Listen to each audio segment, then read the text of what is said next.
अस्सलाम वालेकुम dear students, this is समी Alauddin and I am your physics teacher. हमारा चैप्टर नंबर 6 चल रहा है।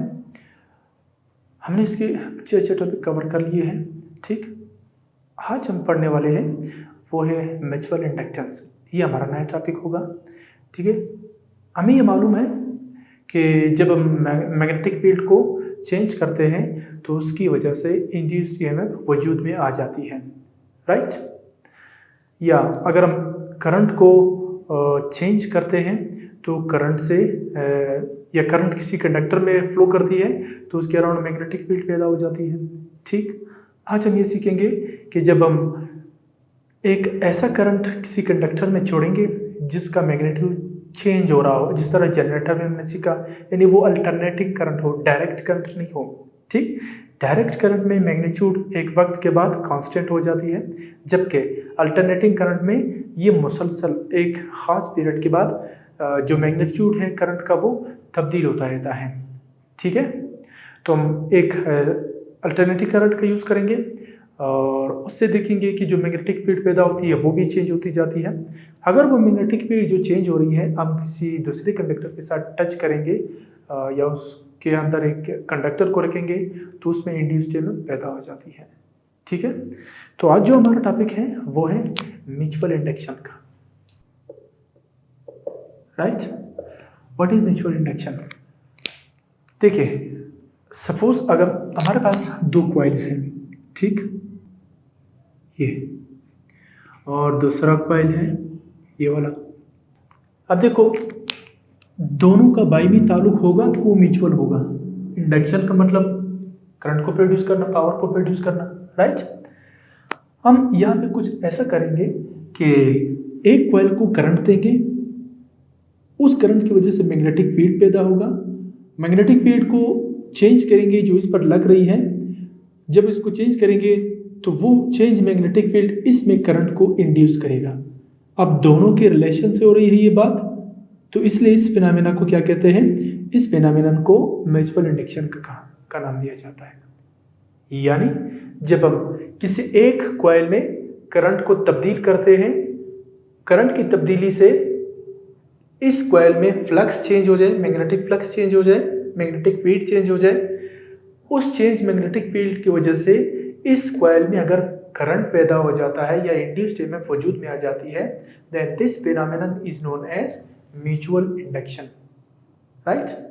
ये कैसा होता है और किस प्रिंसिपल पे काम करता है ये हम लोग समझते हैं। चले, ये एक अल्टरनेटिंग सोर्स, अल्टरनेटिंग करंट का जो सिंबल है वो इस तरह दिया जाता है।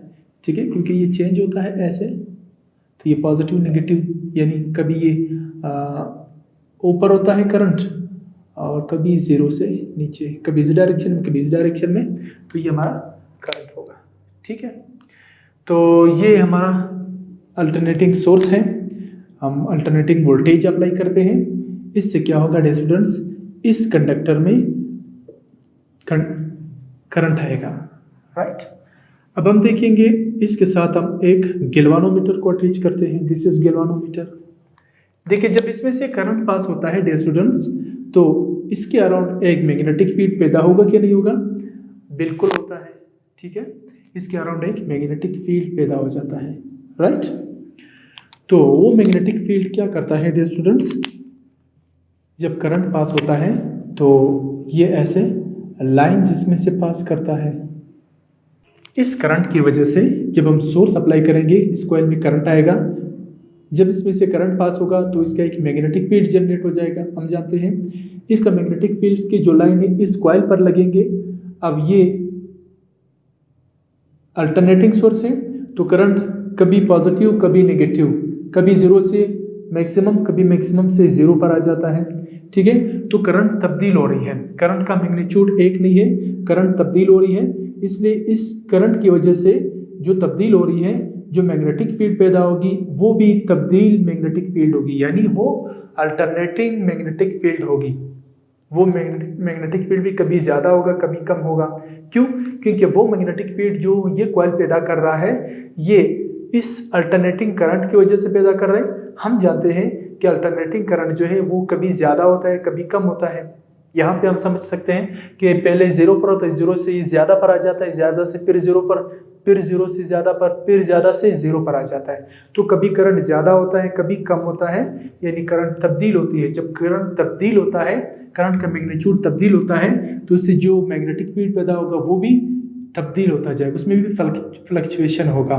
तो जब वो मैग्नेटिक फील्ड इस कॉइल पर पड़ेगा, राइट, तो जब इस पर पड़ेगा तो इसमें मैग्नेटिक लाइंस ऑफ फोर्स तब्दील हो जाएंगे, ठीक है। जब करंट शुरू होगा तो लाइंस के अंदर आते जाएंगे, जब करंट कम होता जाएगा तो फिर ये लाइन निकलते जाएंगे। इट मीन्स कि इस कॉइल में से मैग्नेटिक फील्ड तब्दील हो रही है, ठीक है। तो जब मैग्नेटिक फील्ड तब्दील हो रही है यानी मैग्नेटिक फ्लक्स चेंज हो रहा है, इसकी वजह से क्या होगा, ये गैल्वानोमीटर आपको डिफ्लेक्शन देगा। इट मीन्स कि इस कॉइल में करंट इंड्यूस हो जाएगा, इंड्यूस्ड ईएमएफ जनरेट हो जाएगा।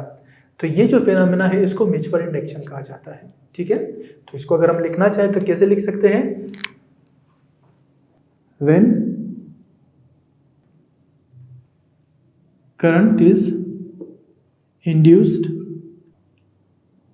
In second. चलो एक और भी देखें, इस कॉइल को सेकेंडरी कॉइल कहते हैं और जिसके साथ बैटरी कनेक्ट है ये प्राइमरी। इसको मैंने नाम दे दिए, ठीक है, ताकि दोनों में फर्क रहे। जिसके साथ बैटरी अटैच उसको प्राइमरी कॉइल का नाम दिया, और जिसके साथ बैटरी अटैच नहीं है, जिसमें हम करंट पैदा कर रहे हैं, उसको सेकेंडरी कॉइल का नाम दिया। तो म्यूचुअल इंडक्शन का फिनोमेनन अगर लिखना चाहते हैं तो हम लिख सकते हैं when current is induced in, यानी वो जो करंट तब्दील हो रही है वो प्राइमरी कॉइल की वजह से है, राइट। तो ये सोर्स अप्लाई किया, मैग्नेटिक फील्ड जनरेट हो गया, यानी करंट आ रहा है। कैसा करंट है, alternating current. Alternating current means कि करंट कभी 0, कभी ज़्यादा, फिर 0, फिर ज़्यादा, फिर 0, ये चलता जाएगा, ठीक है। तो इसकी वजह से हमें चेंजिंग मैग्नेटिक फील्ड मिलेगा। वो चेंजिंग मैग्नेटिक फील्ड जब इस कॉइल पर लगेगा तो इधर फ्लक्स चेंज होगा, फ्लक्स के चेंज होने से यहाँ डिफ्लेक्शन शो करेगा गैल्वानोमीटर, यानी इसमें करंट इंड्यूस्ड हो जाएगा, ठीक है। तो अगर हमने एक कॉइल में मैग्नेट की बजाय, अगर हम इसमें करंट पैदा करना चाहते हैं, अगर हम मैग्नेट की बजाय परमानेंट मैग्नेट, वो जो पत्थर है उसको इस्तेमाल किए बगैर अगर हम करंट का इस्तेमाल करना चाहते हैं तो फिर हम इस तरीके से कर सकते हैं, ठीक है। तो करंट को चेंज होना पड़ेगा, क्यों, अगर हम करंट को चेंज नहीं करेंगे तो मैग्नेटिक फ्लक्स इसमें से पास तो होगा लेकिन वो चेंज नहीं होगा। जब चेंज नहीं होगा फ्लक्स तो इंड्यूस्ड ईएमएफ भी जनरेट नहीं होगा, राइट। हमने पढ़ा था पिछले टॉपिक में कि जब कॉइल रखा है उसके करीब मैग्नेट को ले जाते हैं या मैग्नेट को उससे दूर ले जाते हैं, तो ले जाना या उससे दूर ले जाना, करीब ले जाना, इससे magnetic lines of force coil में से चेंज हो रहे थे। तो मैग्नेटिक फील्ड के चेंज होने से क्या होता है, उस कॉइल में करंट प्रोड्यूस हो जाता था। अगर हम मैग्नेटिक फील्ड को चेंज नहीं करेंगे, सिर्फ मैग्नेटिक फील्ड होगा, यानी ये एक मैग्नेटिक फील्ड है, सपोज ये नॉर्थ पोल है और ये इसका साउथ पोल, ये मैग्नेटिक फील्ड है, इसमें मैंने कंडक्टर को रख दिया, ठीक है, लेकिन इसको हरकत नहीं दे रहा हूँ, ये साकिन है, एट रेस्ट है, तो करंट कितना होगा, 0। क्यों, क्योंकि चेंज इन मैग्नेटिक फील्ड को B से जाहिर करते हैं, वो कितना है, 0। मैग्नेटिक फील्ड तो है लेकिन चेंज इन मैग्नेटिक फील्ड कितना है, 0। मैग्नेटिक फील्ड कब चेंज होगा, जब इस कॉइल को मूव करेंगे तब मैग्नेटिक फील्ड चेंज होगा इस कॉइल में से, और जब मैग्नेटिक फील्ड चेंज होता है तब हमें करंट मिलेगा। मैग्नेटिक फील्ड चेंज नहीं होगा तो करंट नहीं मिलेगा। तो यहाँ पे भी देखें, हम अगर करंट यूज करते हैं वो वाला बैटरी वाला करंट, बैटरी का जो करंट है वो कांस्टेंट होता है, वो चेंज नहीं होता है एक खास वक्त के बाद, ठीक है। तो बैटरी का करंट चेंज नहीं होता है, तो इससे जो मैग्नेटिक फील्ड पैदा होगा वो कांस्टेंट होगा। तो यहाँ लाइन तो होंगे लेकिन वो चेंज नहीं होंगे, इसलिए यहाँ पर करंट नहीं मिलेगा। हम एसी करंट को इसलिए यूज कर रहे हैं क्योंकि एसी करंट का जो मैग्नीट्यूड है वो चेंज होता है, कभी 0, कभी ज़्यादा, फिर 0, फिर ज़्यादा, फिर 0। तो ये इस तरह पॉजिटिव नेगेटिव, कभी करंट पॉजिटिव होता है, कभी नेगेटिव होता है, करंट चेंज होता रहता है। तो ऐसी करंट से जब मैग्नेटिक फील्ड पैदा होगी वो किस नेचर की होगी, वो भी तब्दील होगी, यानी कभी इसमें से ज़्यादा लाइन्स पास होंगे, कभी कम लाइन्स पास होंगे, कभी ज़्यादा लाइन्स पास होंगे, कभी कम लाइन्स पास होंगे। तो इस वजह से इस कॉइल में करंट पैदा हो जाती है और इसलिए हम एसी करंट को यूज करते हैं। ये बात आई समझ में? तो ये म्यूचुअल इंडक्शन का फिनोमेना है। क्लियर? तो म्यूचुअल इंडक्शन का फिनोमेना क्या है कि हम किसी कॉइल में जब अल्टरनेटिंग करंट अप्लाई करते हैं, ठीक है, तो इससे क्या होता है, चेंजिंग मैग्नेटिक फील्ड पैदा हो जाती है और चेंजिंग मैग्नेटिक फील्ड से क्या होता है, करंट इंड्यूस हो जाता है इस कॉइल में। एक बात समझे, ये अगर ग्राफ ड्रा करूं, ये 0 है, ठीक है, तो इस वक्त करंट जो है वो 0 है इस पॉइंट पर। करंट जब ज़्यादा हो, कॉइल रोटेशन स्टार्ट करेगा, जब उसका एरिया मैग्नेटिक फील्ड के सामने आएगा तो करंट देखो 0 से ऊपर जा रहा है, 90 डिग्री पर आ गया। तो देखो 0 से 90 तक देखो ये सारा चेंज हो रहा है, 1 2 3 4 5 अप टू 90 डिग्री, तो करंट तो चेंज हो रहा है। लिहाजा ये जो करंट चेंज हो रहा है ये क्या करेगा, चेंजिंग मैग्नेटिक फील्ड को जनरेट करेगा। फिर करंट ज़्यादा से कम की तरफ आएगा, फिर ज़्यादा से कम की तरफ आते हुए क्या करता है, ये फिर मैग्नेटिक फील्ड चेंज हो रहा है, करंट तो चेंज हो रहा है, तो करंट के चेंज होने से क्या चेंज होगा, मैग्नेटिक फील्ड चेंज होगा, इसलिए ये मैग्नेटिक फील्ड चेंज देगा। कौन देगा, एसी करंट देगा। इसी तरह यहाँ पर भी होगा और यहाँ पर भी होगा, इसलिए जो एसी करंट है हम उसको इस्तेमाल करते हैं यहाँ पे, क्योंकि वो चेंज होता है करंट, तो करंट के चेंज होने से मैग्नेटिक फील्ड चेंज होगा, मैग्नेटिक फील्ड चेंज होगा इस कॉइल में से, तो वो इंड्यूस्ड ईएमएफ को जनरेट करेगा। ठीक है, तो इंड्यूस्ड ईएमएफ के जनरेट करने का एक तरीका है जिसको म्यूचुअल इंडक्शन का नाम दिया जाता है। अब आप सवाल करेंगे कि सर इतना करने की क्या जरूरत है, सिंपल मैग्नेट उठाओ, उसको यहाँ रखो, हरकत दो, तो ये करंट को जनरेट करेगा। बिल्कुल करेगा, लेकिन जब हम किसी डिवाइस में इसको यूज करेंगे मैग्नेट को, तो फिर वो मैग्नेट को हम मुसलसल मैकेनिकल एनर्जी दे नहीं सकते कि वो डिवाइस के अंदर पड़ा हो और वो हरकत करता रहता हो। ठीक है, इससे ये होगा कि ये जो हम सिस्टम यूज करेंगे किसी डिवाइस में करंट देंगे तो ये करंट इंड्यूस्ड ईएमएफ जनरेट हो जाएगा। ठीक है, अगर हम इधर मैग्नेट यूज करते हैं तो फिर वो एक डिवाइस के लिए यूज नहीं कर सकते हैं ये सिस्टम, कि एक कॉइल हो, एक पत्थर वाला मैग्नेट हो, उसको एक डिवाइस में यूज करना बड़ा मुश्किल हो जाता है, इसलिए ये आसान रहता है। हम इलेक्ट्रोमैग्नेट यूज करते हैं, करंट की वजह से मैग्नेट बनाते हैं, फिर उसके मैग्नेटिक फील्ड से दूसरे कॉइल में करंट को जनरेट करते हैं। ठीक है, इसके इस्तेमाल बहुत सारे हैं, मुख्तलिफ डिवाइसेस में होते हैं इसका इस्तेमाल, पढ़ेंगे इंशाल्लाह इसको। तो ये इस तरह एक फिनोमेनन होता है। अब बात ये है कि ये जो इधर करंट प्रोड्यूस हो जाती है या इंड्यूस्ड ईएमएफ प्रोड्यूस हो जाती है, ये डिपेंड किस बात पर करता है, ये हम लोगों ने देखना है।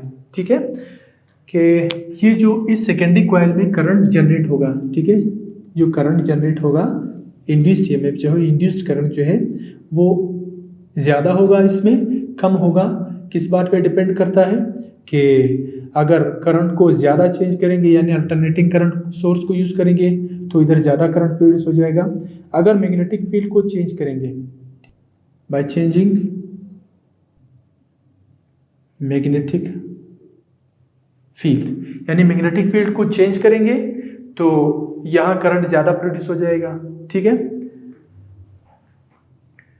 और ये जो इंड्यूस्ड करंट है, ठीक है,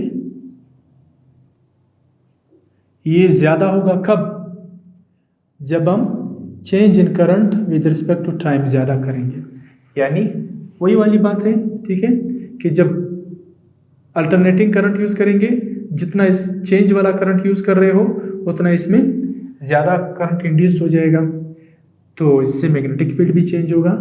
तीसरा, आयरन कोर का इस्तेमाल करेंगे। आयरन कोर क्या करता है, आयरन कोर जो है वो इस डिवाइस को जो है इजीली मैग्नेट बना सकता है, इसलिए हम आयरन कोर का इस्तेमाल इसमें करते हैं। चौथी बात क्या हो सकती है, ये जो टर्न्स हैं, टर्न्स अगर ज़्यादा होंगे, ठीक है, तो करंट भी क्या होगा, ज़्यादा होगा। टर्न ज़्यादा है ये वाले टर्न्स, तो करंट भी ज़्यादा मिलेगा। तो ये बात आई समझ में कि हम अल्टरनेटिंग सोर्स एक कॉइल में देते हैं, उसकी वजह से मैग्नेटिक फील्ड इस कॉइल में चेंज होता है, तो इस कॉइल में मैग्नेटिक फील्ड के चेंज होने से हमें इंड्यूस्ड ईएमएफ या इंड्यूस्ड करंट मिलता है। ठीक है, इंड्यूस्ड करंट कम मिलेगा ज़्यादा मिलेगा, किन फैक्टर्स पे डिपेंड करता है, आप चेंजिंग मैग्नेटिक फील्ड में ज़्यादा करोगे तो ज़्यादा करंट मिलेगा, आप अल्टरनेटिंग सोर्स यानी यूज़ करेंगे तो उससे ज़्यादा करंट मिलेगा।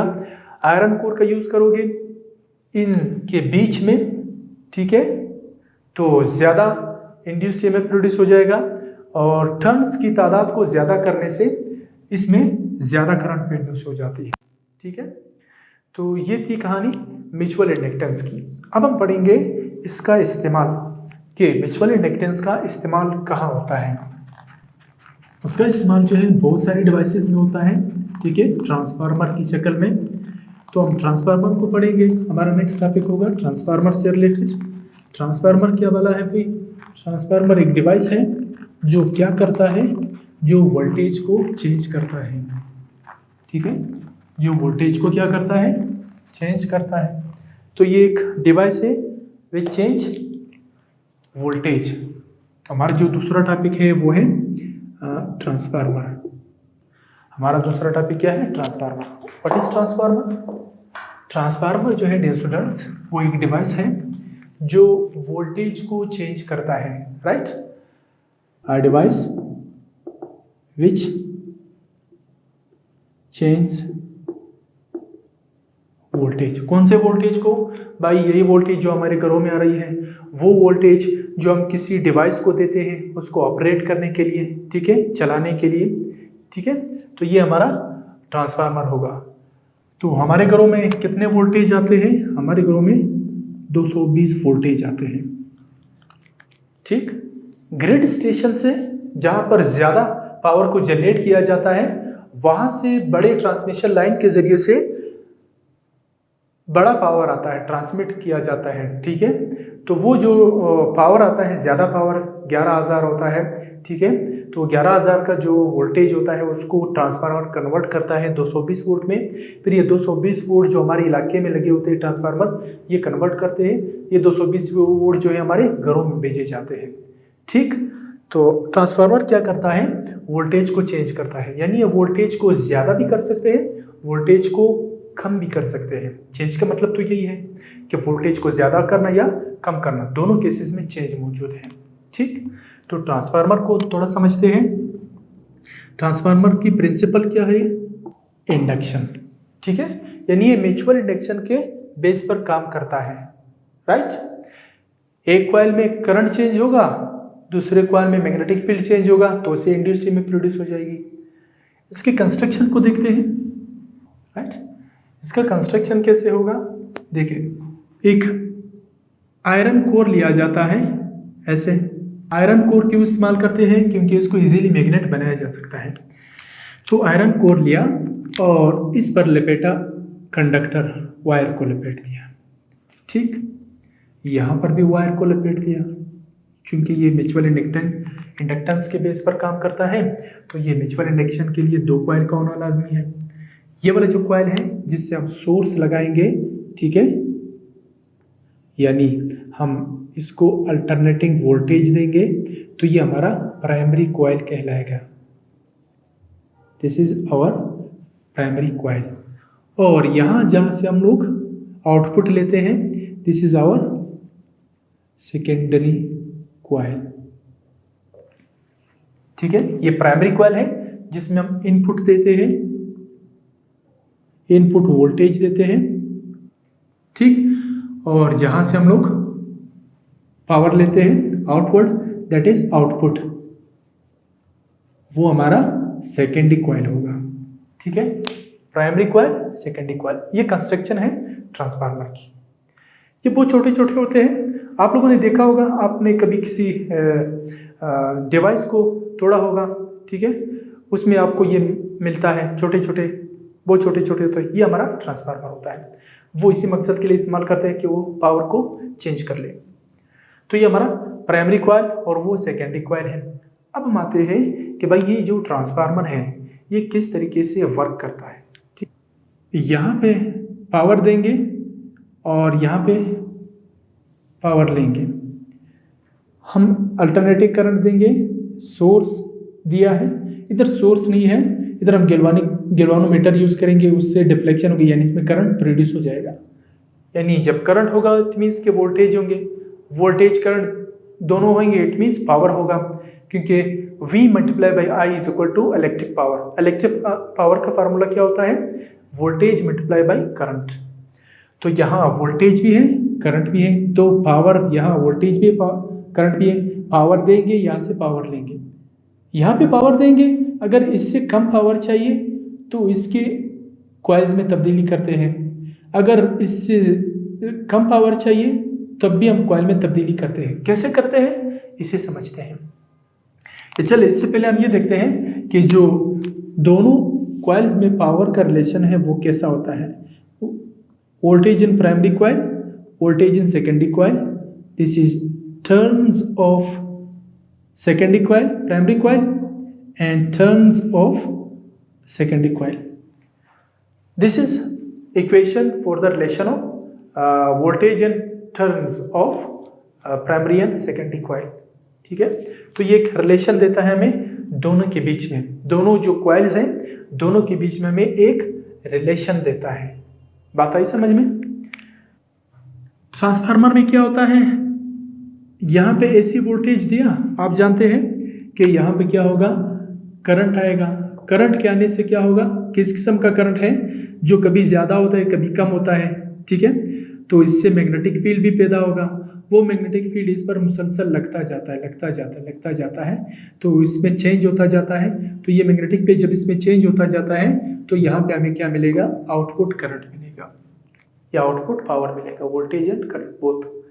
ठीक है, और ये इसका रिलेशन है। अब हम आते हैं टाइप्स ऑफ ट्रांसफार्मर पर, कि ट्रांसफार्मर के टाइप्स क्या होते हैं।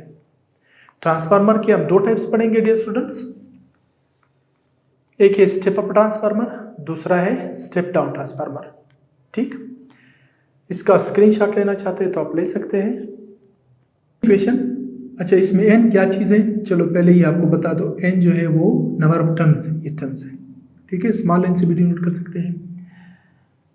इसका पावर, यहाँ से आउटपुट पावर देंगे, इनपुट देंगे, यहाँ से आउटपुट मिलेगा। तो पावर का फार्मूला क्या होता है, देखो output is equal to input is equal to output, right. Input power क्या है, वी पी आई पी। ठीक है, वोल्टेज करंट को मल्टीप्लाई करेंगे, this is power. Output power किस शक्ल में होगा, voltage in secondary and current in secondary coil. Input power voltage in primary coil, current in primary coil. Output power voltage in secondary coil, current in secondary coil. ठीक है, उस topic पर आते हैं, पहले ये मैं मिस कर गया था। तो ये हमारा इनपुट पावर और आउटपुट पावर है। ठीक है, ये इक्वेशन है, इसे किसी भी तरीके से लिख सकते हैं। अगर हम वोल्टेज को एक साथ लिखना चाहते हैं तो ये voltage in primary coil divided by voltage in secondary coil, और this is current in secondary and current in primary. तो वोल्टेज का रिलेशन और करंट का रिलेशन ले सकते हैं।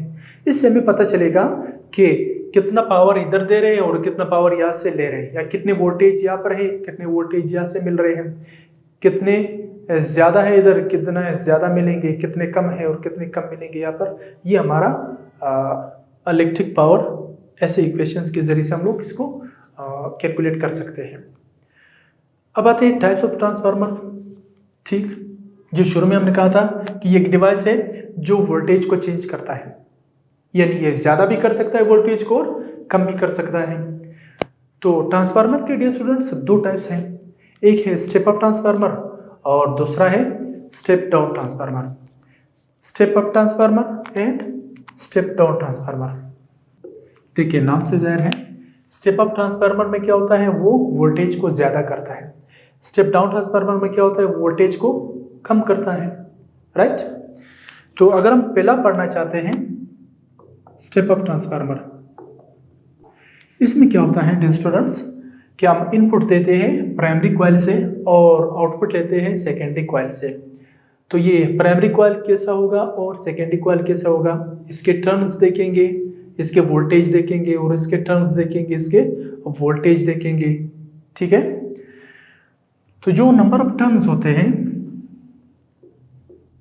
कॉइल के वो कम होते हैं number of turns of the secondary coil. हमने पावर को बढ़ाना है, स्टेप अप ट्रांसफार्मर है, ठीक है। तो पावर को कैसे बढ़ाएंगे सेकेंडरी में कि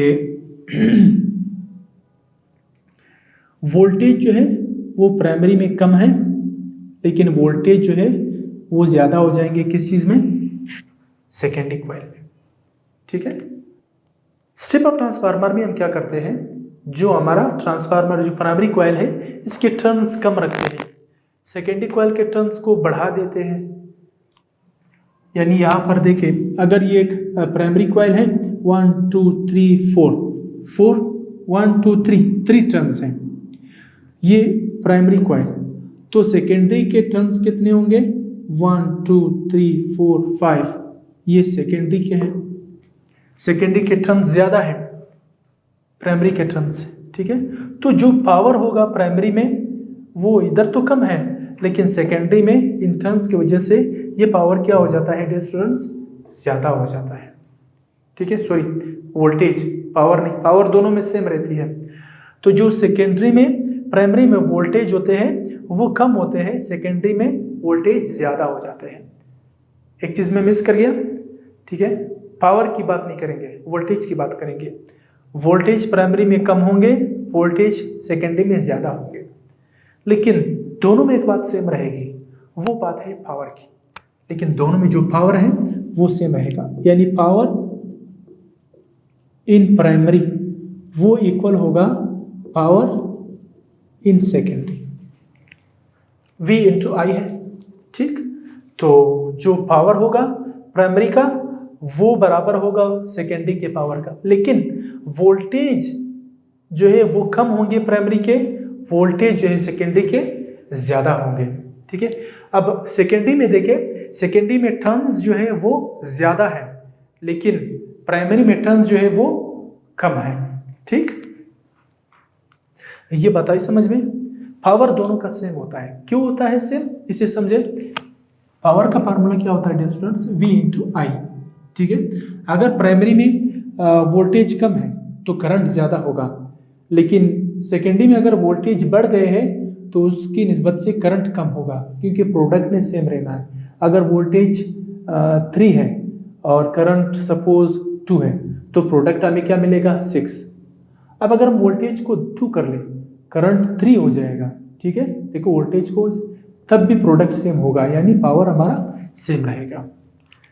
स्टेप डाउन ट्रांसफार्मर होता है dear students. Step down transformer में देखिए नाम से जाहिर है, उसमें है कि हम वोल्टेज को ज़्यादा से कम करते हैं, यानी इसका उलट करेंगे। इसका उलट क्या होगा, देखो, यानी इसमें देखें जो टर्न्स होंगे प्राइमरी के वो ज़्यादा होंगे सेकेंडरी से। ये प्राइमरी कॉइल है और ये हमारा सेकेंडरी कॉइल है, ठीक है। हमने स्टेप डाउन पावर को कम करना है, इधर ज़्यादा पावर आ रहा है तो इधर पावर कम हो जाएगा, ठीक। तो जो हमारे टर्न्स हैं प्राइमरी के टर्न्स ज़्यादा है सेकेंडरी के टर्न्स है कि नहीं है, बिल्कुल। स्टेप डाउन करना है तो ये टर्न्स कम रखेंगे। अगर हम वोल्टेज को देखें, जो प्राइमरी के वोल्टेज हैं वो ज़्यादा है सेकेंडरी के वोल्टेज से, ठीक है। प्राइमरी के वोल्टेज सेकेंडरी के वोल्टेज से ज़्यादा है, और जो प्राइमरी के टर्न्स हैं वो सेकेंडरी के टर्न से ज़्यादा है, लेकिन पावर जो है जो प्राइमरी में होगा वही पावर सेकेंडरी में होगा, पावर सेम रहेगा। अब इसका क्या मतलब है, अब यहाँ देखें, देखो V क्या चीज़ है, V जो है असल में प्रोडक्ट है वोल्टेज एंड करंट का। तो यहाँ पे देखिए अगर वोल्टेज ज़्यादा आ रहे हैं तो करंट कम होगा, इधर अगर वोल्टेज कम हो जाते हैं तो फिर करंट बढ़ जाता है, ठीक है।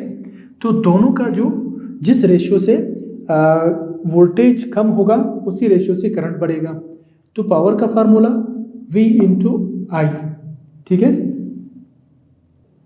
अगर वोल्टेज ज़्यादा है तो करंट कम होगा, अगर वोल्टेज कम है तो करंट ज़्यादा होगा, यानी प्रोडक्ट सेम रहेगा। तो स्टेप डाउन ट्रांसफार्मर में हम क्या करते हैं डियर स्टूडेंट्स, हम ज़्यादा वोल्टेज को कम वोल्टेज में तब्दील करते हैं, वो किस तरीके से करते हैं, हम सेकेंडरी कॉइल के टर्न्स को कम रखते हैं, ठीक है, बनिस्बत प्राइमरी कॉइल के। तो जब यहाँ पर वोल्टेज ज़्यादा आ रहे हैं, यहाँ पर वोल्टेज कम हो जाते हैं, ठीक है। तो यहाँ पर अगर वोल्टेज ज़्यादा है लेकिन करंट कम होगा, प्रोडक्ट जो भी होगा। यहाँ पर अगर वोल्टेज कम हो जाते हैं लेकिन करंट बढ़ जाता है, तो फिर जब मल्टीप्लाई करेंगे इसी के प्रोडक्ट के बराबर होगा, जिस तरह मैंने वो 3-2 का एग्जाम्पल लिया, right. Step down transformer, step up transformer में हमने प्राइमरी के टर्न्स को कम रखा सेकेंडरी के टर्न से। प्राइमरी में पावर कम आ रहा था, वोल्टेज, सेकेंडरी में वोल्टेज ज़्यादा हो गए थे। लेकिन हमने ये भी कहा कि जब प्राइमरी कॉइल में अगर वोल्टेज कम है तो करंट ज़्यादा है इसके निस्बत, सेकेंडरी कॉइल में अगर वोल्टेज ज़्यादा है तो इसमें करंट कम होगा प्राइमरी के कॉइल के करंट से, ठीक है। तो ये जो है ट्रांसफार्मर है। इस ट्रांसफार्मर को हम लोग मुख्तलिफ डिवाइसेस में यूज़ करते हैं, जो इलेक्ट्रॉनिक डिवाइसेस होते हैं।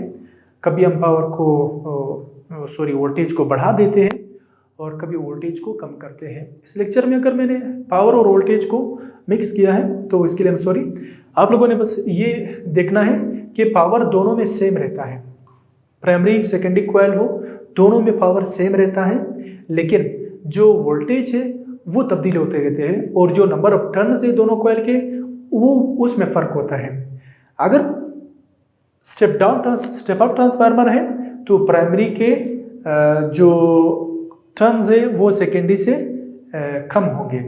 वोल्टेज अगर प्राइमरी का ज़्यादा कम है तो उसको ज़्यादा करना है सेकेंडरी में, लेकिन करंट जो है फिर उसका इन्वर्स हो जाएगा।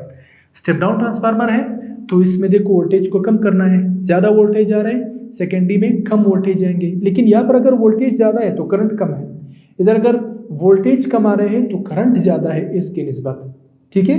ये बात आपने ध्यान में रखनी है। एक कॉइल में अगर वोल्टेज ज़्यादा है तो दूसरे कॉइल में करंट ज़्यादा होगा, एक कॉइल में अगर वोल्टेज कम है तो दूसरे कॉइल में करंट ज़्यादा होगा। ये बात आई समझ में? तो मुझे उम्मीद है ये आप लोगों को क्लियर हो चुका होगा। मिलते हैं आपसे नेक्स्ट टॉपिक में। बुक्स पढ़ते रहिए, नोट्स पढ़ते रहिए और सोचने की कोशिश करते रहिए, समझने की कोशिश करते रहिए। इंशाल्लाह सब कुछ आहिस्ता आहिस्ता आप लोगों को क्लियर होता जाएगा। तो मिलते हैं आप लोगों से नेक्स्ट वीडियो में। टिल देन अल्लाह हाफिज़।